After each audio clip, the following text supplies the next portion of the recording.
here we are back on the tube, which is just fine. Hold on here. I'm still getting myself sorted out. Okay, here we go. Let me go over here. There we go. There we go. Now, let's see. Does this work? Oh, it does. Look, it's working. That makes me happy.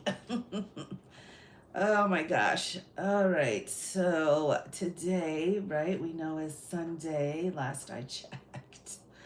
Oh my gosh. Oh, there's so much going on. There's just so much going on, everybody. All right, here we go. I've got this going. And I did try to give a shout out over on the TikTok, but honestly, there's some bad business going down over there, and they will not let me post. So that sucks.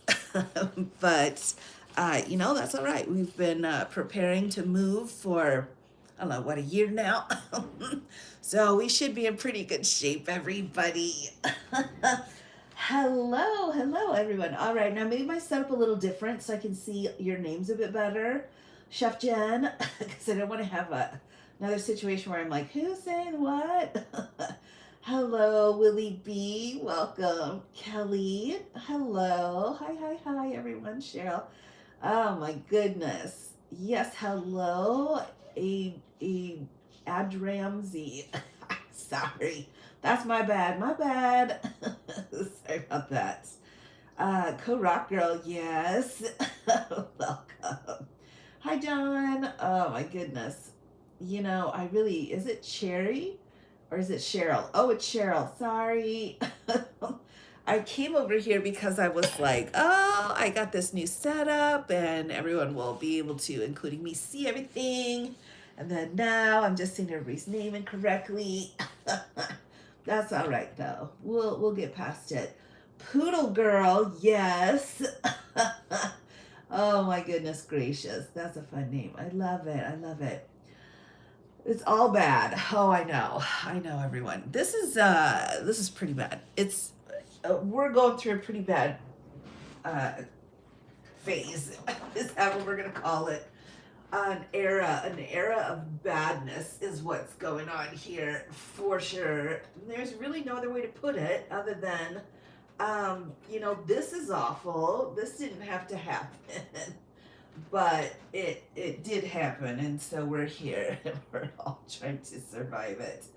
But I thought since I am planning to head over here to the tube, I thought, you know what, let's get some of these documents out that I was too worried about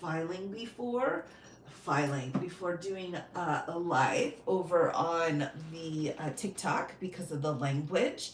So we can just go, straight in and start taking care of business. So I'm excited about that. That's gonna be fun. I'm sorry, everyone. I'm just looking for my other ring that I want to wear. I don't know. I have my, this set of nails, which I absolutely adore. But I gotta watch. The colors are weird. Thumbs up and share. Thank you very much. Of course, very important to everyone. And again, this is I'm probably going to do one more live over on TikTok just to say goodbye and remind everyone that I'm over here on the tube. So I will probably do that at some point. But other than that, we're here now. I have had huge problems with my account over the last few days. And it's just ridiculous. So I was packed and ready to go over here, and so that's where we shall be. So I'm feeling excited about it. Oh, great. Oh, thank you. Yeah, we'll get through this together for sure, Willie B. For sure. Friends list for the last, yeah, I can't, oh, I know. And that's really important, is that everyone go to your favorite creators and make sure that you have pulled them in off of the tube. The tube is the big one. Substack is also really big. I didn't realize how big Substack was until recently, but apparently it's really fun to do lives on Substack. So I should do a little bit of research so I can be a bit more uh, up and running with that. I laugh to myself. Hello, Dawn.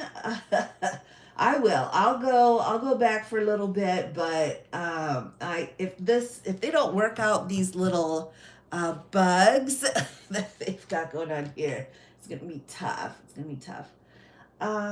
Is really worrisome. Oh, I know. Feels like Big Brother is official. I know the terms of service. So, I have the terms of service. I am kind of waiting on someone briefly that I need to get a hold of before I start posting terms content. The one thing right away that I noticed is that the terms of service number 6 was blank for the entire last year, and now number 6 has a whole bunch of weird stuff in it. So there have been some changes for sure. Yes, indeed. A friend lives on about 5 platforms. Ah, it's true. We're all just trying to do our best over here. Trying to give him money. Oh, yeah, I know. Oh my gosh, John, that's going to be huge. I don't have all the deets yet. I'm waiting on the deets, but yesterday there was it yesterday? What's today, Sunday? Okay, a few days ago, forgive me everyone, a few days ago there was a big meeting, money meeting, and so I think we're going to be hearing some more information on that. And from what I've heard, it's not going to be good. It's not going to be a good thing as far as that. Really? Oh, WhatsApp. All right. All right. I don't know. That okay. I'm still struggling. I'm still like, where am I? Where am I? Like my little board here is floating in space. Oh my gosh. All right, let me grab my hot cocoa, everybody. And I thought today, since we're kind of getting back into the groove over here, what I wanted to do was go through the Border Patrol's use of force policy, which seems like no one but us is reading. So I do have that. I want to really look at those as, pieces that maybe Bondi didn't realize were here and relevant. Perhaps we'll see. But we can go through them. So let me grab my cocoa. Gotta somehow stay in a good mood.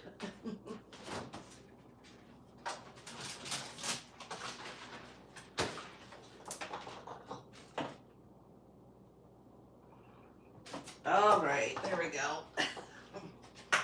Yikes. We have got some very low temps going on right now.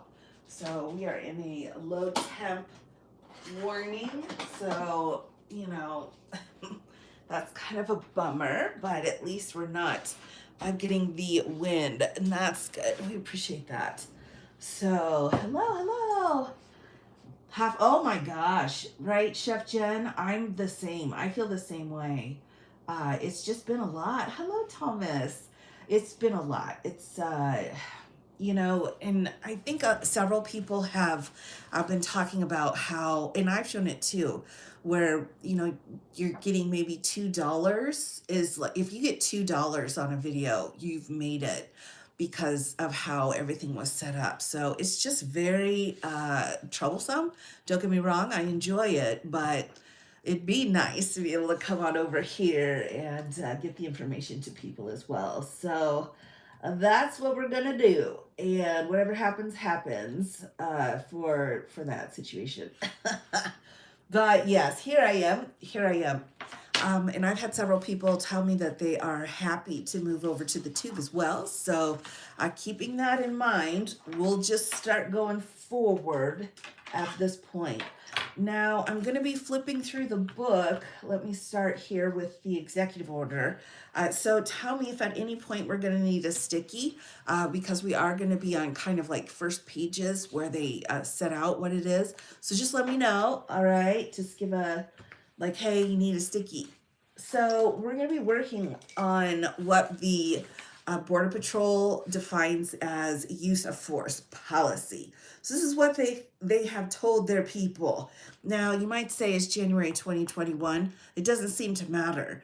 It seems like all of the handbooks, guidebooks, rules that they're all required to follow I've got like 6 different things here, and out of all of them, they're way old. This is, normal. So it's not been updated to like today, but yeah, we can use it, and then we can also say we're not missing out on anything either, right?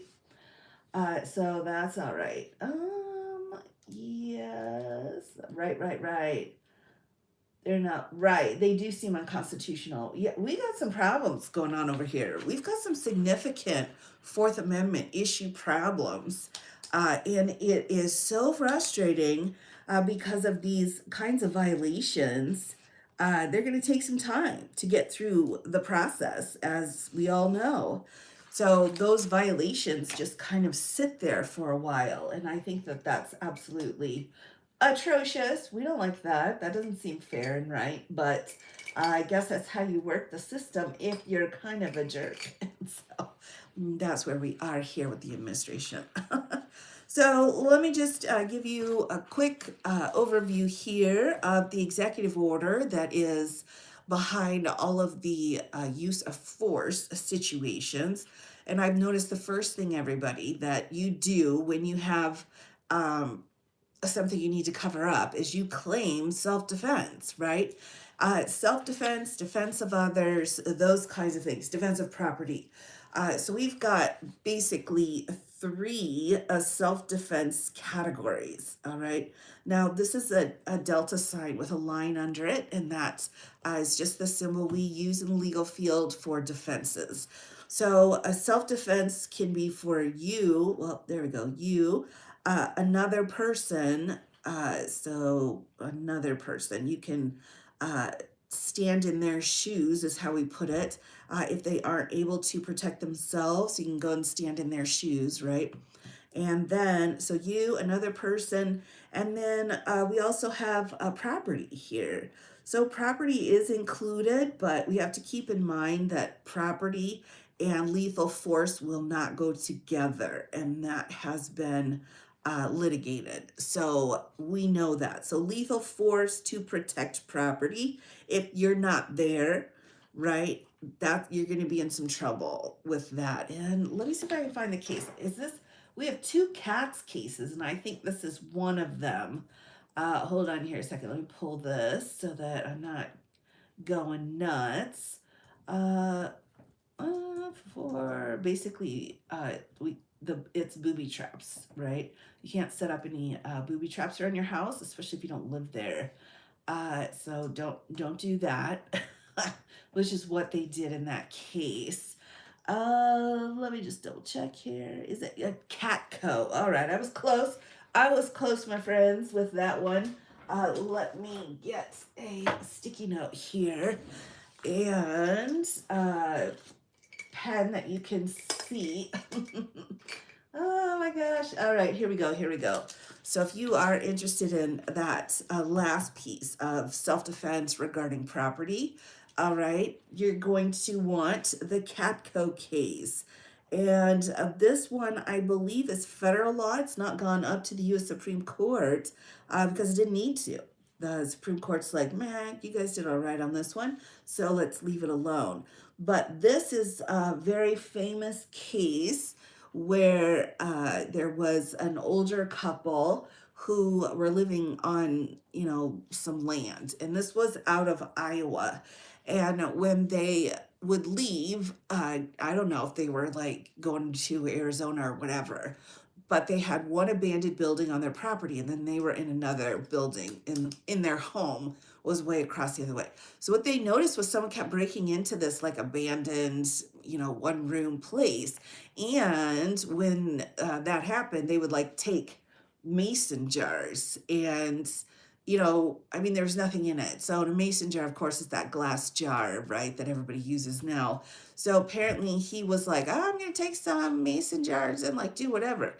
And they didn't care for that. So they were really upset that this guy kept breaking into their abandoned place. So what they did was they set up uh I'm not sure. Can I say these words now? I'd like to be able to. Okay, so they set up a spring-loaded shotgun. And they set it so that anybody that opens the door would have the shotgun would go off and would harm them, right? So, a couple of things with that. The courts don't like that. The courts were like, no, that's not okay. But, and then the wife, because originally it was pointed at the heads, right? So, the heads of the people coming in. So, she pushed the gun further down so it would hit the lower body, which is what happened to Catco in this particular situation. So, he had to be in the hospital for like 30 days. He like lost pretty much of his whole leg. Now, but she was like, yeah, put it down. So the courts had no sympathy for that. They're like, this is an abandoned piece of property. You don't use it. There's nothing of any value in it. And you set up this deadly weapon in order to keep trespassers off. And this is where that language of life is more important than property in the legal field came from this case. So if you're interested, take a look. It's not, it's not too long of a case, very interesting, and one that we have as landmark cases here. All right, here we go. We're over here. Again, already walked back on his, oh, exactly. Yeah, there is no absolute immunity for sure. Right, there's really no, right, even in the case that came out of the Supreme Court, they specifically said, that there is no absolute immunity. So that's straight from the court. All right, so now that we've gone through our use of force here, the other thing that we always have to look at too is who was the first aggressor. All right, so I'm going to spell this wrong. Aggressor. Too many G's. First aggressor. Oh my gosh, that's all right, everybody. Just imagine that spelled correctly. Because that's really important, right? So victim one, we'll just call him victim. That's what we use in the field. And then victim two, right? And you need to know who started it. So who started it is very important. Right. And then once they start, did you meet them with equal force or allowable force given the circumstances, right? Would a reasonable person have done what they did? That's the standard. All right. So that first aggressor is very important. And this is something that a lot of people don't realize, because some people, you've got like 5 people in a bar fight, right? And they're like, well, who started it? That's important for self-defense. And if you weren't in there doing certain stuff, then you're going to have some problems here. Yes, hi, Betharoni. Welcome, welcome. Good to see you. All right, so that's kind of the background here of what we're dealing with. Now, when I'm going through this, everyone, I'm looking at both of the cases. I'm looking at the person who was killed, who was homicided by law enforcement yesterday, and then Miss Good, I believe is her name as well, who was also unalived. Both were shot by Border Patrol ICE people. So that's upsetting. So we're going to take a look. Oh, that's right. Okay, thank you. I'm glad. I'm glad. I don't want to screw up names when it's important. So we're going to take a look and see like what their protocol is. But at the beginning, sorry, I have to have some of my hot cocoa. Just a minute.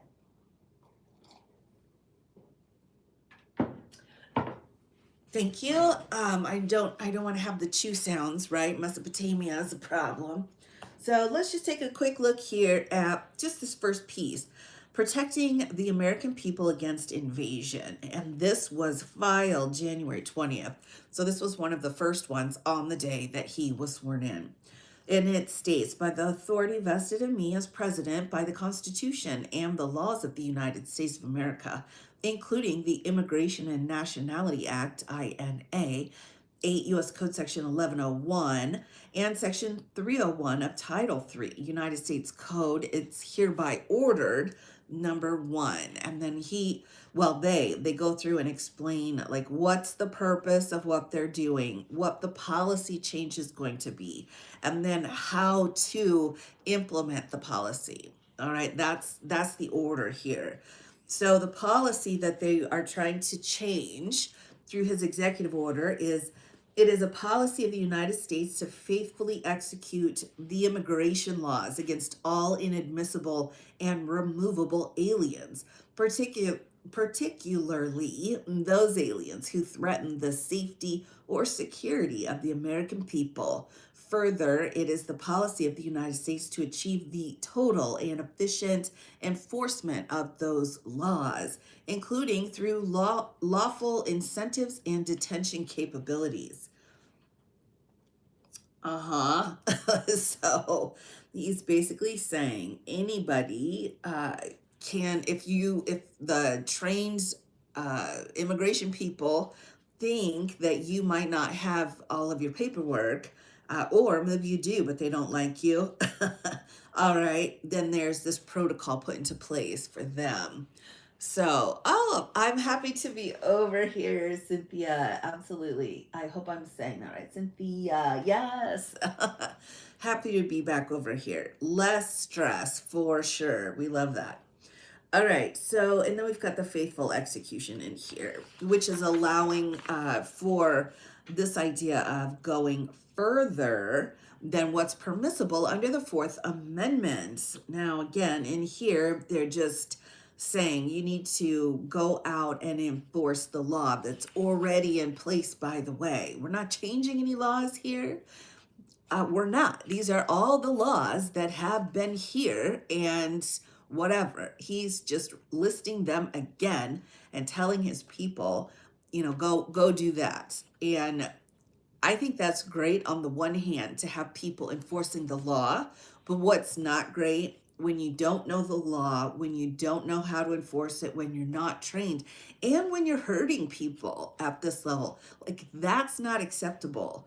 So, and the other final piece is this emphasis on immigration. This huge emphasis means that they're pulling a lot of people away from federal crimes, right? Now, I can't get going on that too much, but there are a lot of very heavy, serious federal criminals out there. And the federal system is supposed to be going out there, taking them to court and various other things. But instead, they're dinking around here with laws that are already written and procedures that are already in place. And they're basically just adding some people that look scary, right? So that's very frustrating. For me, at least, that's extremely frustrating here. So that's how that's going down. Also, I think this is what's going to help them get into some big trouble later. Right. Later on. Did you see the video of the person that was standing outside detention center? The people in the detention center were screaming and crying. Yeah, it's pretty bad. I mean, we've got some basically like the UN's after us at this point. We also have, I wouldn't say it's the full Hague, but definitely some questionable international investigations going on because of those conditions. And if you'll remember, the South Koreans pulled from a plant that was their own plant, and I think it was in Georgia, their own plant programming some stuff and in a factory, and they were all pulled, right? And then put into detention. And then they all flew home like in first class. On the way back, I was like, that's a really nice airplane because they flew them all home because of this terrible situation. So they were like, we're going to file about your inhumane, detention here because it was so bad. And we know it's bad. We know it's really bad. Probably right. It's going to be rough here. It's going to be rough, and especially one of the things that makes it so rush is when people think that that's okay, right? If they think that the people in there aren't really human beings, they're just numbers to give for how many people you got that day, now we're really getting into some trouble. All right, so let's take a look here. Yes, welcome, welcome. I'm glad you found me too over here. Always happy to be in a very relaxed situation over here. So let's take a look. We've got, this stands for the U.S. Customs Border Patrol, so CBP, use of force policy. This is going to be the same, very similar to ICE as well. When I went through and compared, it's like, well, nothing's really different here. So we've got January of 2021. I like to use some that are more up to date, but honestly, this is the most up to date one available. So here we go. Just this first piece. U.S. Customs and Border Patrol, CBP, is entrusted with the critical responsibility of protecting our nation's borders. So why are you in Chicago, right? Why are you in Minneapolis? This mandate carries with it the authority to use force up to and including the use of deadly force. The following policy provides guidance and parameters under which force may be used. It also provides the levels of oversight when force is used and the ongoing training and demonstration of decision making when skills surrounding the use of force and skills. So that's what we're going to dive into here, everyone. We're literally going exactly where the rules are that allow these people to use deadly force. All right. So we're going to just dive right on in here. That was our intro. Here is a look at all of the things included in here, but I am going to focus really on the use of force and deadly force here. All right, good afternoon. Hello, hello. Oh, taking a nap. Well, that's what you're supposed to do on Sundays, right? Sundays is, fun days, unlike Mondays. All right. So here's our table of contents, general guidelines here. Use of force is like bang, right there in the very first piece. And how they go through the totality of the circumstances, safe tactics, de-escalation, emergency situations, duty to intervene in and report improper use of force, right? So if you see your, they're not comrades, right? You see your team peeps out there with improper use, like it's, you're supposed to call them out on that. Here are again devices, instruction, procurement, DHS commitment to non-discriminatory law enforcement activities, which, all right. And then use of deadly force. So each one of these again, and also look at this under chapter 4, we've got some vehicular information for what's okay and what's not okay with a vehicle too. So I think that's important. So let's dive right on in here to chapter 1. Here is the general guideline, and then they do start going weapon by weapon by weapon, which I thought was very helpful. So here are our chapter 1 general guidelines for the use of force authorized by officers. Oh, thanks, John. Oh, you're so sweet. I appreciate that. Yeah, I got to get going on these members. On the member road, I have a whole bunch of stuff that I need to get up and running. But here we go. Use of force by authorized officers, agents, right? So they're using those interchangeably with ICE. Respect for human life and the safety of the communities we serve, as well as the CBP's officers and agents, is paramount and shall guide all employees in the performance of their duties. All right, now as we go through these, you can say thumbs up, thumbs down. Like, are they doing this or not? Number 2, among other duties, CBP has the responsibility to deter, prevent, detect, respond to, and interdict the unlawful movement or illegal entry of terrorists. I think we can use that T word here over. Sorry, I'm so used to clipping my words. Right, or illegal entry of terrorists, drug smugglers and traffickers, human smugglers and traffickers, aliens, and other persons who may undermine the security of the United States. So, my question here would be how are the human smugglers, traffickers being taken care of right now?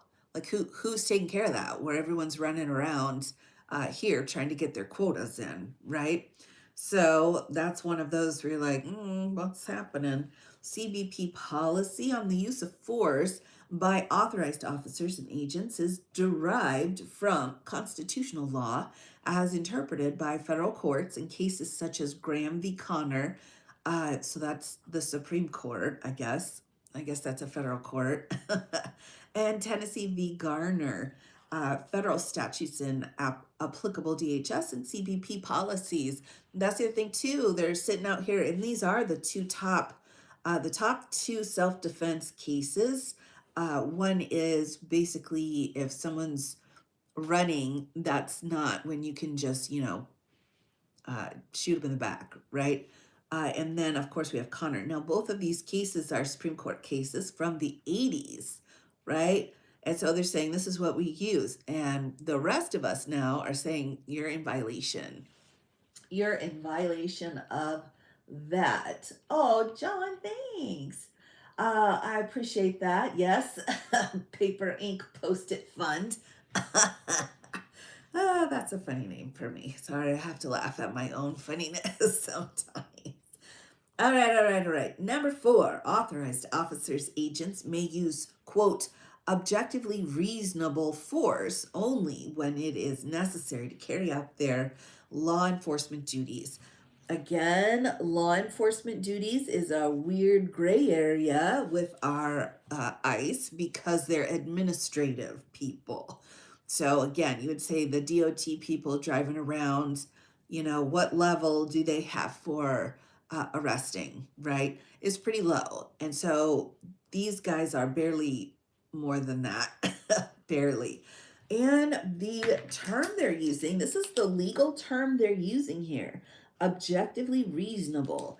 So what we do in court is we use reasonableness based off of who is involved. So if it's another cube that's involved, Ice Cube, another ICE, another CBP, whatever, this standard then would be a reasonable person with that kind of background, right? So we gotta watch out for that. Then why, right, bad people are getting pardoned. I know. And I would say the best thing, the one thing we can really watch as we work through the pardon stuff, which is really where the true violations are going to be and continue to be, we just have to do the best we can, and fingers crossed that they won't be able to pay him to give them a pardon. We'll just have to see what happens. And it's awful. The reasonableness of a particular use of force is based on the totality of the circumstances known by the officer agent at the time of the use of force and weighs the actions of the officer agent against the rights of the subject in light of the circumstances surrounding the event. So it makes sense, right? That's what we're always doing. We're weighing individual rights versus protecting the community and society. So those things go up and down depending on what needs to happen. Reasonableness will be judged from the perspective of a reasonable officer agent on the scene rather than with the 2020 vision of hindsight. That, of course, is our legal standard here. And then they'll go into more information on what's reasonable. We don't really know. Just another person in the same set of circumstances, would they have done the same thing? And when we're looking at Miss Good and we're looking at, gosh, I should know his name too, forgive me. But the other person who had been shot, we have to kind of take a look and say, well, there were 5 or 6 people on them. And so the question is, if there were 5 or 6 people with that kind of training, would they have acted that way? That's the analysis that we use for a reasonable person. So not just one person being like, oh, let's do this. No, there were multiple people. Oh, Alex Perret. Is it Peretti? Okay. Oh, thank you so much. I appreciate that. I'm going to make sure I write that down. I, for some reason, just can't seem to get that name to stick. Okay, so Peretti. Right. That. Oh my gosh, that poor fella too. Woo! I can't watch anymore of the videos, but heartbreaking. Anyway, so again, what we're looking at here for each of those law enforcement, I use that term lightly, people is like what they did beyond what they should have done. That a reasonable officer would not have done that. All right. Spelled it wrong. It's Pretti. Okay.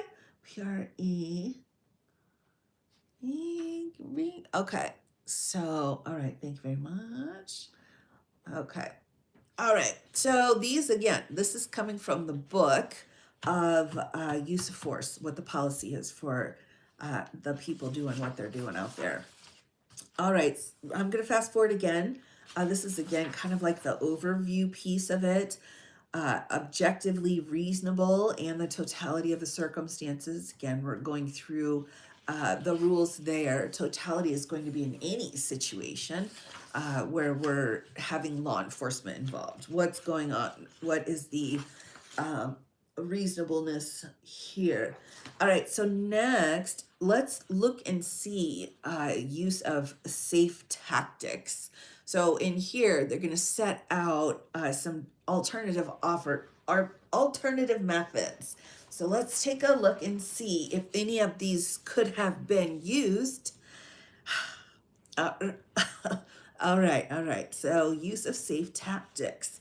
Authorized officers' agents should seek to employ tactics and techniques that effectively bring an incident under control while promoting the safety of the officer agent and the public, and that minimize the risk of unintended injury or serious property damage. Whoo, that did not work out. So property damage for one woman had said like her car was demolished because of what they were doing. So we do have some property damage for sure with, how that went down. Just property at that point. But then you go back and you look, do you think the tactics and techniques that they were using would help bring the incident under control? Right? So the whole point is to bring it under control so nobody gets hurt. So let's start first with Miss Good, right? If for people who weren't sure of who that is, she was a mother and was leaving the protest area and was shot, and it's so sad. It's so sad. So I would say here in her situation, were they employing tactics and techniques that could have lowered the incident, that could have somehow made it so that it wasn't as awful? De-escalation is what we're looking for here.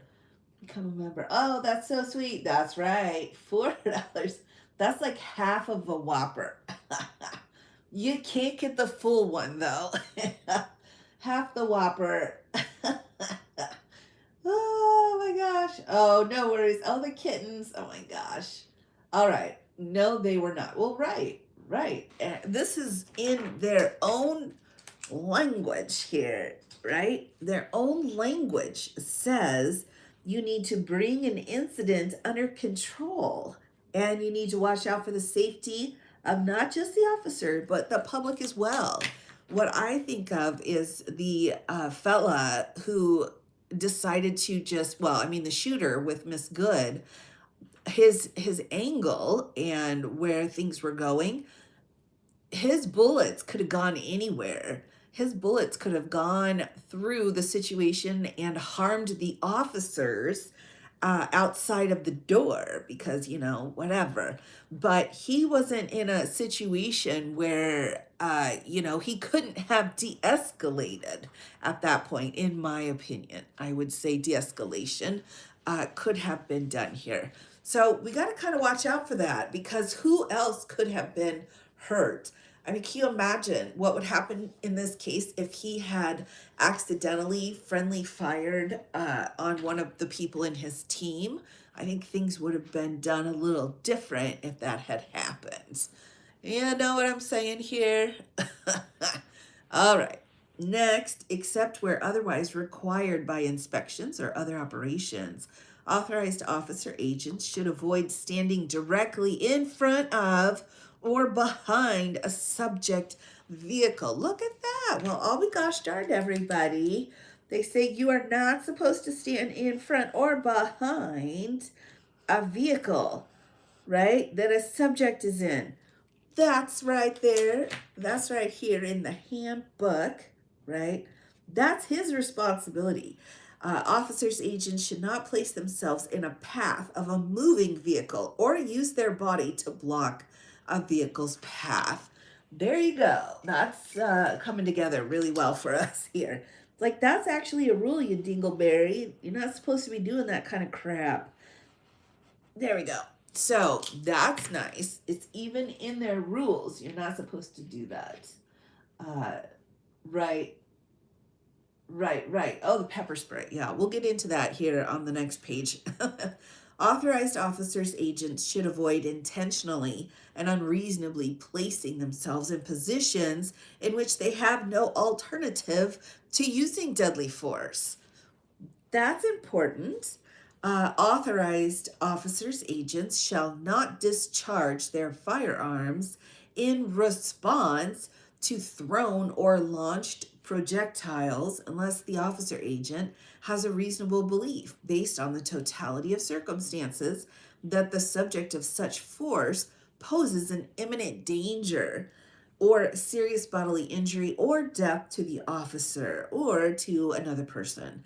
Officer agents may be able to obtain a tactical advantage in these situations through measures such as seeking cover or distancing themselves from the immediate area of danger. Officers agents do not have a duty to retreat. There you go. That's the stand your ground here for those that don't think that the other law enforcement gets to use that. They do. Officers, agents do not have a duty to retreat to avoid the reasonable use of force, nor are they required to wait for an attack before using reasonable force to stop a threat. Again, when we take a look here, we try to say, what was it in that situation with Miss Good that elevated it to a level where this guy felt his only response, his only way to stay alive was to shoot her? That's the only way that he could keep his life. And after watching all of the videos and various things, that just doesn't make sense, right? De-escalation's not fun or pretty, but possible here. And that wasn't even on the table because he had put himself in front of that vehicle and had created this situation himself, right? So he did it to himself. That wasn't his thought at all. Well, right. And I feel like he didn't really go through the steps of recognizing that, he's too far. He's too far. He's gone too far.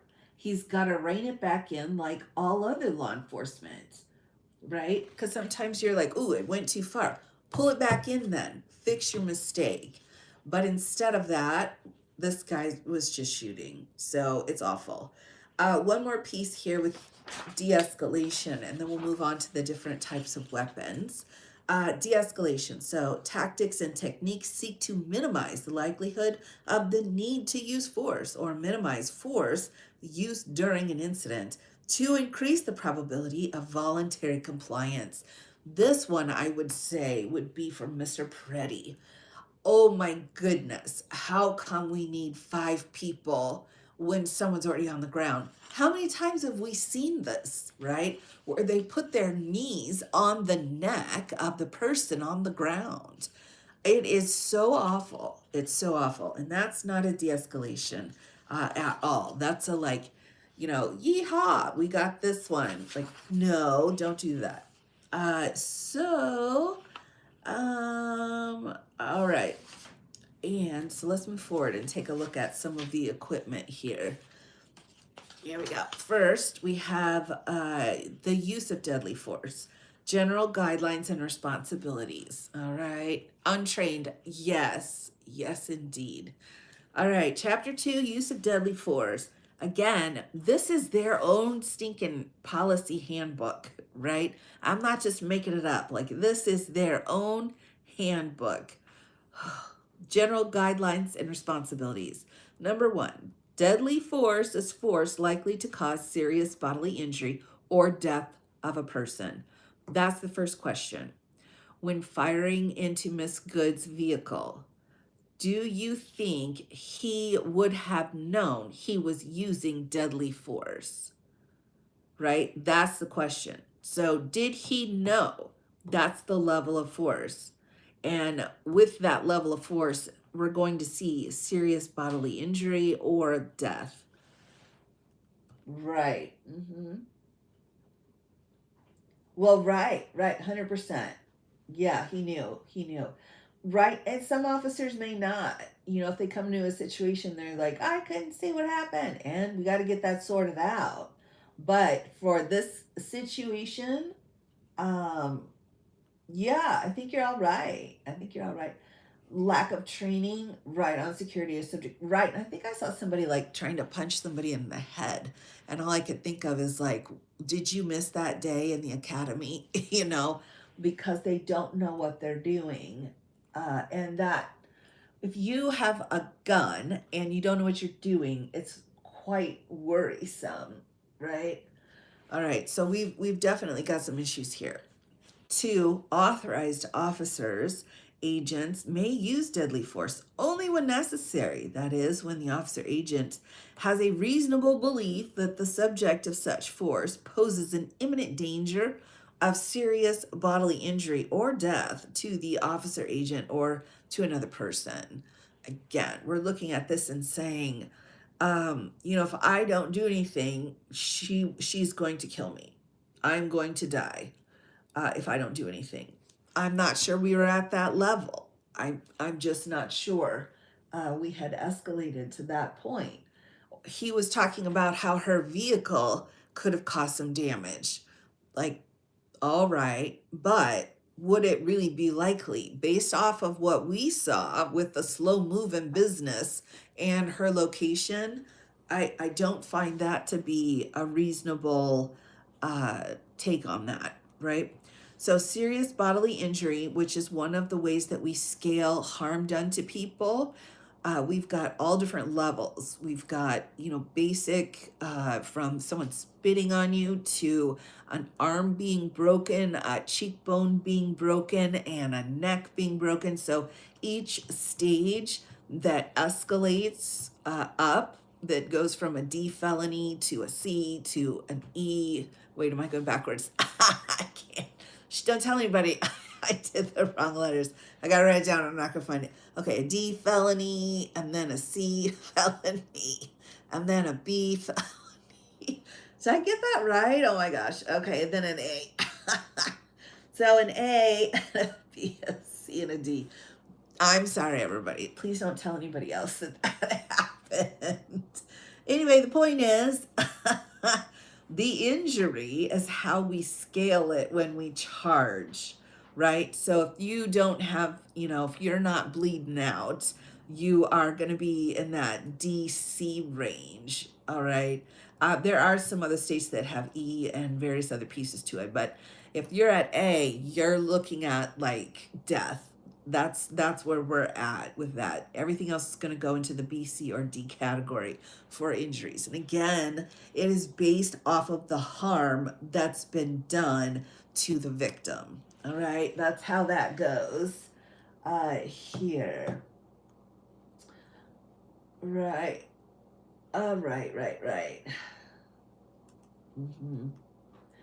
Yeah, it's very distressing, right? It's very distressing to know there are so many out there with guns and no training.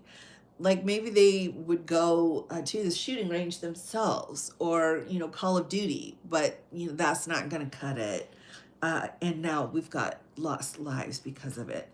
Number 3, discharging a firearm at a person shall be done only with the intent of stopping that person from continuing the threatening behavior that justifies the use of deadly force, right? So they have to think that if they were to shoot that person, that they would be safe from being killed, all right? That, of course, is not going to work. Discharging a firearm as a warning is prohibited except for the limited circumstances described in Chapter 3. So you can't just be shooting your pistol for funsies. Discharging a firearm as a distress signal is permitted in emergency situations. So I suppose this is a question. Was he in an emergency situation where he felt like he had to do some warning shots? I think that if he really wanted to go down that road, he would need to also recognize that there were like 10 people right next to him. Like they were right there. So I'm not sure a warning or a distress signal was needed when they're standing next to each other, right? Oh my goodness. So next up, we have deadly force shall not be used solely to prevent the escape of a fleeing subject. That again is in our Tennessee case. However, deadly force is authorized to prevent the escape of a fleeing subject where the officer agent has a reasonable belief that the subject poses a significant threat of death. So that's huge. Or serious physical harm to the officer agent or others, and such force is necessary to prevent escape, right? So it's complicated, but but on the other side, it's not complicated. It's like if they're running, then don't shoot them in the back, right? I mean, it seems like it wouldn't be that tough, but sometimes you get so caught up in the moment, you're like, all right, whatever. I have a hard time empathizing with these dumbasses. I really do. I really do. These are things cops have to worry about every single day. They're out in the field. State troopers too. I mean, you never know what's going to be in that vehicle when you start walking up to it.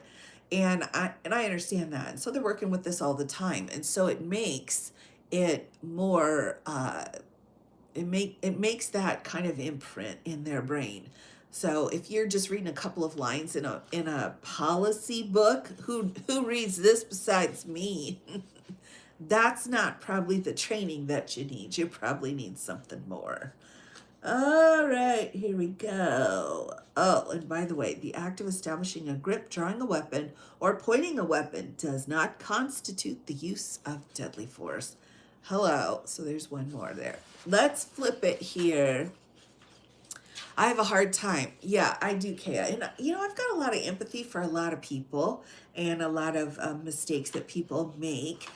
But I also need someone to show me that they're still human, that they made a mistake, that they want to make it right. And if that's not even on the field, like with the ice cubes here, I'm just not going to be able to come on and say, oh, well, it's a tough day. No, it was not.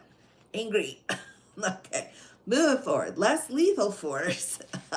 All right, we'll just hit a couple here because I do want to get into how they describe the weapons. So less lethal force is force not likely or intended to cause serious bodily injury or death. So we'll just use less lethal force as sometimes I call it non-deadly force as well, but that's basically everything else.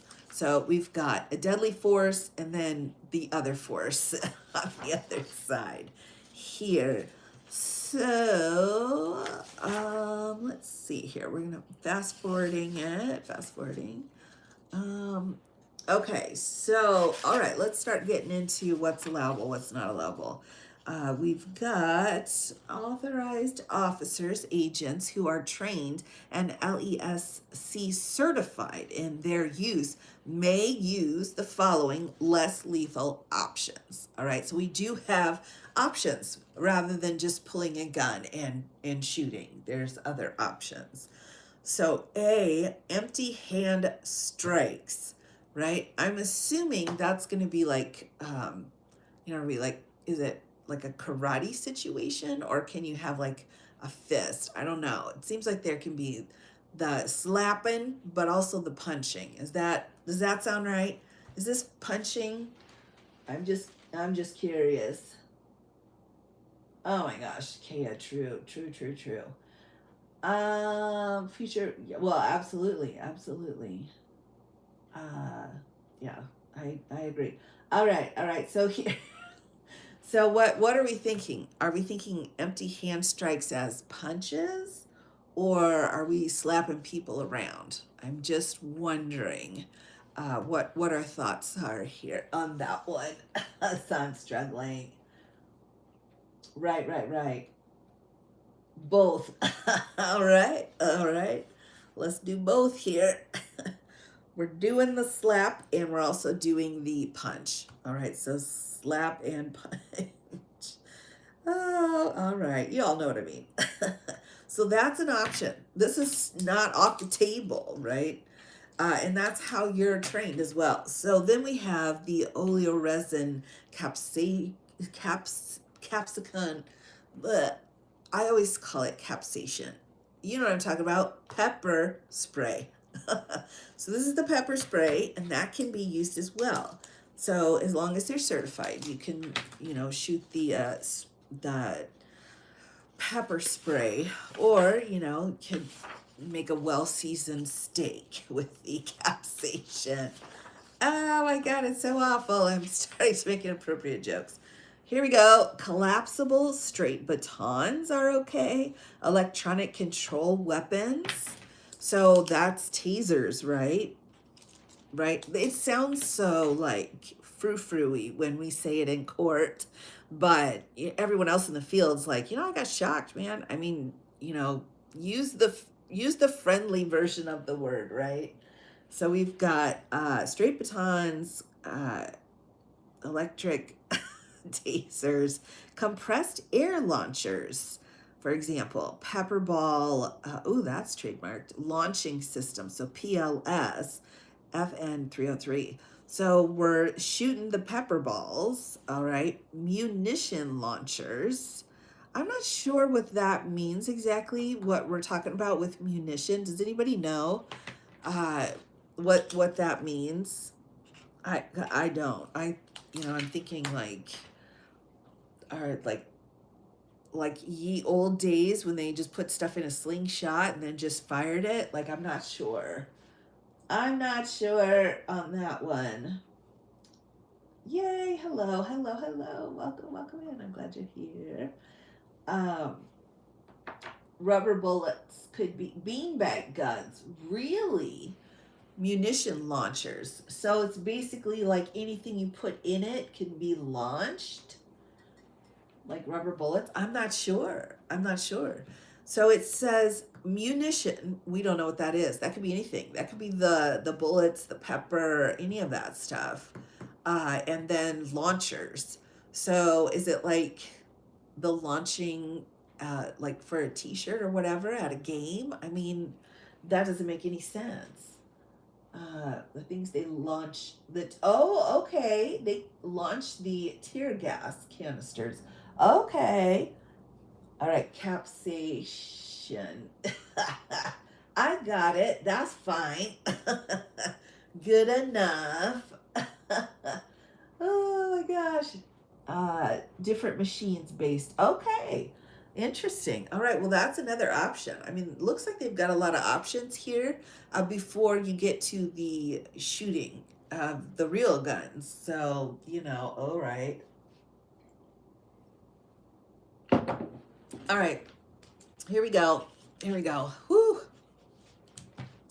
It's going to take a lot of hot cocoa to get through this. So here we go. Less lethal specialty impact chemical munitions. So we're knowing then that that's going to be the pepper spray or whatever. And that's awful. H, vehicle immobilization devices, VID. Oh, that's interesting. So they could have done something to stop her vehicle if they're really that upset about it. Maybe, don't know. Or other less lethal devices or techniques. So controlled noise. That's the one thing, everybody, that I have to say. about this whole situation with both, well, more so with Miss Good. Oh, I hope I'm saying her name right. Is that it's dang noisy there. Have you, oh my gosh, when people turn on their phones and they're taking pictures, it's really loud with the whistles, with the chanting, with the yelling. I mean, that's actually like a torture technique. And so every time I see it, I keep thinking to myself, those protesters out there are not playing around. They're like, oh, you like this song? Well, here's another one. And then they're blowing whistles like right in their faces. And quite frankly, I just love it so much. I'm like, y'all, that's how you do it. That's how you do it. Because if you can't hear anything, everything gets thrown off. And it's gonna be rough. So I wouldn't very loud. Exactly, exactly. And you might say, well, that's not right. And then you think, well, what happens at a football game, you know? So things can get loud, but I think the use of controlled noise is so smart that the protesters are doing. It is also a technique that can be used by these people, but I think the fact that protesters do it, yeah, I think that's amazing. And light distraction devices, so like strobe lighting, authorized by the executive director of the LESC and approved for use by the designated official. So it looks like they've actually got to go through a couple of things in order to have the visual one available to them. Right. Oh my gosh, yes, Thomas. What were they? I can't remember what they were putting out as music. If it was like Achy Breaky Heart or something, I can't remember. Who remembers the music that they were playing the at the situation? I don't remember exactly what it was, but I remember thinking like, it was Metallica. I was gonna say that's what we're dancing to at the homecoming. Like, that's not gonna hurt anybody. We requested that. Oh my gosh, that's right. It reminds me of that. Oh, crazy times. All right, next. Here's number 8. So we have all of these different options available instead of shooting your weapon. Number 8, while performing uniformed law enforcement duties, authorized officers, agents who carry firearms are also required to carry one or more of the following. So the pepper spray, and then, I don't know, what's this one? The electricity one, the taser, or collapsible baton. All right, so you got to have other options. You need more options in the moment. Next, officer agents may only be issued and carry devices in which they are certified. Well, we all know that's not that hard. Next, reasonable officials, so ROs, that's interesting, may require that authorized officers' agents carry additional, less lethal devices that the authorized officer agent is certified to carry while performing uniformed law enforcement duties. This is the moment where I say, why can't they use something else? Are they not trained? Or are they not trained to look at something that's less? Like the first thing you should do is this one, and then this one, and then this one, and then at the very end with no options. Now we're getting into deadly force, right? Because he had on him, and again, I'm thinking of Miss Good, he had what he needed on his person that was not a gun that he could have used in that situation. So, yikes. Now, ROs may establish requirements for non uniformed carriage of less lethal devices based on operational needs. Again, less lethal. A less lethal device or technique may be used in self defense or in defense of another person to prevent an imminent attack by an animal. That's interesting. That makes sense, right? If someone's being attacked, uh, like not intentionally, sometimes. Sometimes our animals out in the world just do a lot of harm. But if that's not what they're supposed to do, then we've got we've got police apparently that can come and help. This use shall not constitute a use of less lethal force. Right. So then we've got less lethal devices and techniques in here. So I would like to go through a couple of these as well. And I think that'll kind of ground the rest here of what we're looking at. All right, here we go. Use of less lethal devices and techniques, guides and responsibilities, guidelines. The following guidelines and responsibilities apply to all CBP less lethal techniques, devices, systems, and associated equipment. Additional device specific guidelines are contained in the following subsections. All right, well, let's see what you got here, right? Let's see what's going on over here. Sorry, everybody, I had to kind of move my screen. I had some weird stuff. All right, hold on here just a second. All right, there we go. Phew.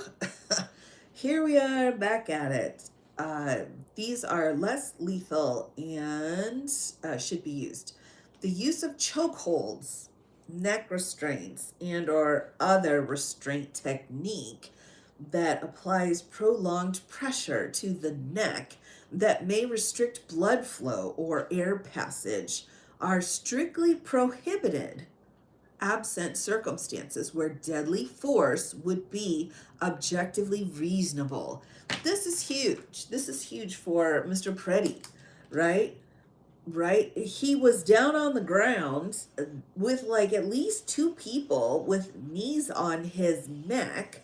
It was hard to see exactly what was going on, but that's not okay. Even in their own book, this isn't okay unless you are in a deadly force situation.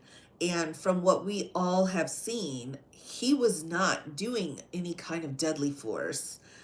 You could just tell he wasn't charging at anyone or screaming at anyone or pulling for weapons. Some people are like, well, he had a weapon on him. Well, I didn't see that.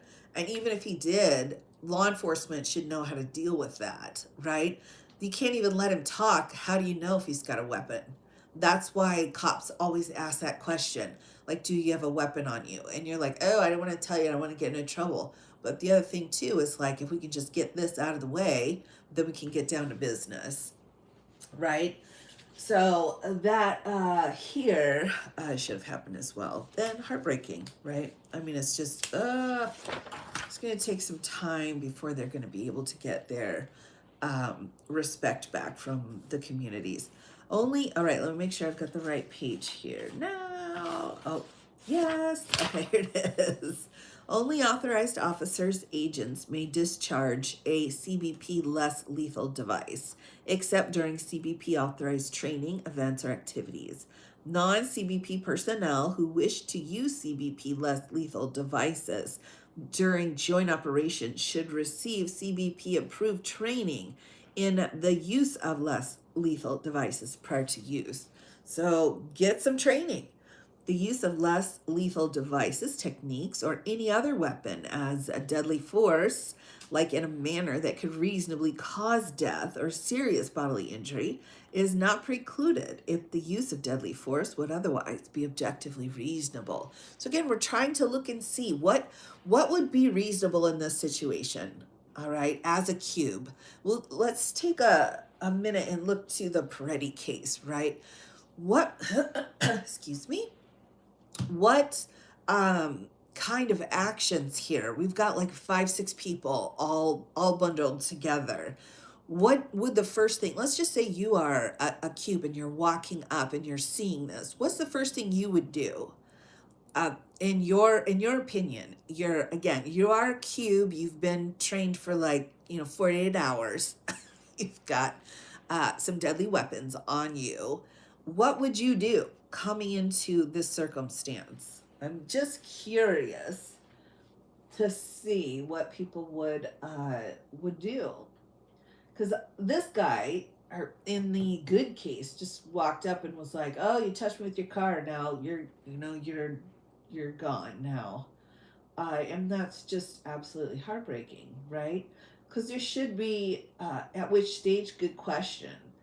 Good question. So, at all, we'd say first, when they first took him down, when they were kneeling on his neck and then backing away, and the body wasn't moving anymore. So, any of those, one, two, three,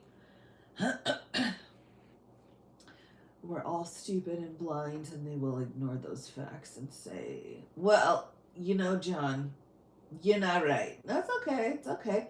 Okay, that's a tough question. It's a tough question and hard to really put yourself into that position. And uh, I would say, in all honesty, John, making your comment here about the DOJ coming in and basically gaslighting us, yeah, I think that that's a real possibility, actually. The gaslighting is real. It's already starting. We've seen it with the cabinet people. They're already starting it. So you got to be real careful if DOJ is involved with anything you are involved with, because again, at this point, they are compromised. I'm not saying the whole set of courts, the laws, everything is done. No, no, no, no. But we do have a compromised DOJ. The other thing too to remember that I would toss out there for people that are like, my gosh, I can't take it. We've had our DOJ compromised many times, actually, over the years. We've had problems that would come and go where a whole bunch of people would get, fired and stuff. Uh, but for bad behavior, so that has happened, of course, especially if you look at Nixon, like that really went far down into the roots. But we also had, I can't remember his name now. We also had the dude that filled his cabinet with his poker buddies from Ohio. Again, another situation where the DOJ was not something that would be helpful at that point. So it has happened before, but it's important to acknowledge that it's happening now as well. So you don't get gaslit, right? And you're not wrong, John. You're not wrong. And that's kind of difficult to remember, I think, sometimes. Who had shot good, had been with the agency for many years. He was one of the firearms instructors. He's got no excuse. Oh my gosh, Willie B. Oh my goodness. Wow. That was his job? He was like the weapons guy? Oh my gosh. Oh my goodness. Saying it's just, well, right. I mean, that's what the executive orders do. Basically, if you are a liberal or a Democrat, you have already been turned into a domestic terrorist. That's already in the executive orders. Yeah, that's really bad. Be pulling agents away. I think it's a tough call. It's a tough call. How many agents were there? Well, I mean, we've got a lot of footage we can go through and review, but you know, for me, honestly, like if I don't have a weapon and I'm coming up on a 5 pack of wild dogs going after a person, I'm not sure what I would do. I would probably call for help, but then the help is the one doing the problem, doing the harming. So I'm not sure. I don't even know myself what I would do. Because I don't want to get shot. I've got a family too, and that's what happens when the community no longer has any faith or trust in a group of people that's supposed to be like part of the legal system. And they do that to themselves. Yeah, that's a good question though, Chef Jen. He knew exactly what not. Yeah, that now I'm wondering too, if he was the weapons person, you think he's still the weapons person, first of all? And second, do you think it was something that was requested? Was it requested? And he was senior enough to be like, I can take care of it. That's very like, hocus pocus, but I don't know. I don't know. We're kind of in hocus pocus land. Gotta want to be all like conspiracy theory. But again, if he's at that level in his career, why would he throw it all away when he knew what he was doing wasn't right? Right?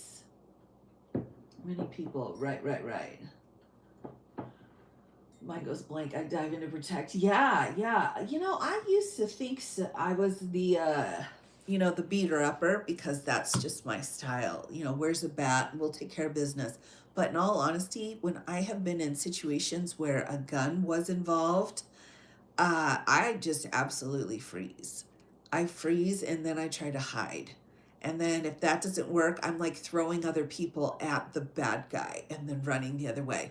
Like I'm embarrassed to say this, but if there's literally a gun out and I see it and it's close enough to cause me harm, I'm gonna be frozen for a minute and then I'm gonna run. And I'm gonna be throwing stuff at the bad guy. And that's terrible. That's terrible. So hopefully that won't ever happen again. But I didn't realize that until I was in that situation. That's when you truly know what you're gonna do, is when you're like, I thought, Captain America, that's me. And then, the gun came out and I'm like, I gotta go. I've been here too long. It's too long. Right, right. I mean, it's sad. If there's somebody, well, for me, it was in a courtroom, but if there's somebody there that was a child or, had any kind of worth to me, I might have grabbed them and run, but it was just a few of us lawyers, and it's like, I'm fine. It's all right. Well, right. And Thomas, it does change your perspective, doesn't it? And those are some things too that you can never truly forget. It's always going to be in the back of your mind, coming up every once in a while. And it's like, no, I don't want to remember that. Thanks. Yeah, I don't think it is something you can help at all, the trauma there. All right, my friends, I am noticing the time. We're coming up here on our, is it? Have we already passed? We've passed our 1 hour, everybody. Well done. So I will go ahead and sign off for now. I'm trying to catch up here on my lives. I've got a lot of stuff that I want to go through. And now that I'm starting to get back into YouTube because it's so easy and stress free, I may be able to do multiples of these a day. So we'll see. We'll see what happens. But keep your ear on the ground when it comes to the tube. That's where I am going to be at this point. Or the Hulk's going to punch my phone, and we don't need that. So I will be over here. I will be also making sure to date my short ones so that you know when I posted it to have a good idea. All right. Please take care of yourselves. Will do. Thank you, moderators. You're all amazing. I adore you all. And thank you all for coming by and hanging out. I think it's good when you can pull a handbook out and say you violated your own rules. I think that's something that's very important for the court to know about in the future. Have a great day, everybody, and I'll see you all again very soon. Again, if I do go live, it'll be over here. It will not be on TikTok. See y'all later.